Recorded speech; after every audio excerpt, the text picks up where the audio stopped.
Bloomberg, Senator Elizabeth Warren proposed Tuesday to ease federal student loan debt with executive authority, in a policy rollout aimed at attracting young voters. Warren said that as president, she would not wait for Congress to approve her plans to cancel or modify federal student debt. Instead, she would directly authorize the Department of Education to provide as much as $50,000 in relief for about 95% of student loan borrowers. She has said she would relieve $640 billion of student debt, a pledge that would be funded by her proposed tax on wealth for households with assets of more than $50 million. That, however, depends on the wealth tax passing Congress, which would take longer and might be difficult.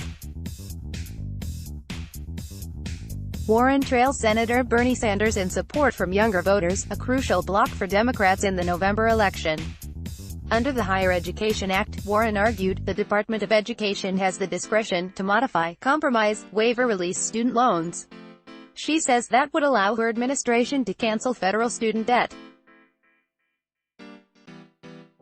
In her proposal, she vowed to simplify the cancellation application process, increase outreach to borrowers to encourage them to apply for relief and assist in improving borrowers' credit history.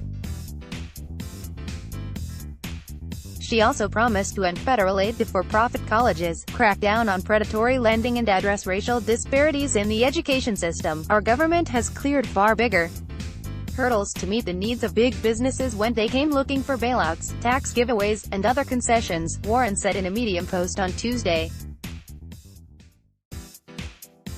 Instead of catering to the needs of the powerful and wealthy, a Warren administration will make the system work for the millions of Americans who worked hard to get an education, only to be trapped in debt. Her tax on households with assets of more than $50 million would, she said, eliminate private student loan debt for an estimated 42 million Americans. The campaign estimates that of the $2.75 trillion the wealth tax would raise over a decade, $640 billion would go to student debt relief. The plan would eliminate as much as $50,000 in student debt for anyone with household income of less than $100,000, and partly cancel debt for those who make as much as $250,000. Beyond $100,000 in income, the $50,000 in per-person debt forgiveness falls by $1 for every $3 earned, zeroing out after $250,000. To back her plan to use executive authority, Warren released a letter signed by members of Harvard Law School's Legal Services Center that the campaign said outlines the president's legal authority to direct the Secretary of Education to execute her proposals. On day one, Congress has granted the Secretary a more specific and unrestricted authority to create and to cancel or modify debt owed under federal student loan programs, the letter read. That provision empowers the Secretary to execute the broad debt cancellation plan you have proposed. Warren is appealing to younger voters who currently support Sanders. He has also proposed canceling student debt. A Quinnipiac University poll found that Warren polled at 18% among voters between 18 to 34, while Sanders polled at 39%. As the cost of college tuition soars, student loans are a salient pocketbook issue for millennials, the largest generation of eligible voters and a Democratic-leaning cohort, and Gen Z voters, many of whom will have access to the ballot box for the first time in 2020.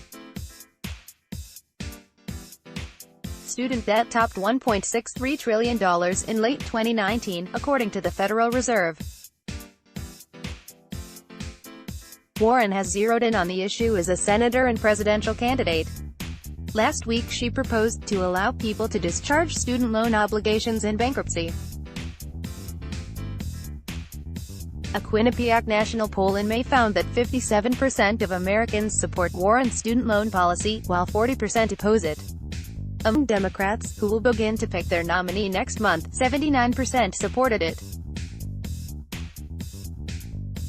And among voters under 35 regardless of party, support was 74% and opposition was 25%. The new plan is among several that Warren is releasing in the final stretch before Iowa kicks off the nominating contest, with assistance from Gregory Court. To contact the reporters on this story, Ms. Irlina Egkolfipoulou in Washington at megkolfipoul@bloomberg.net.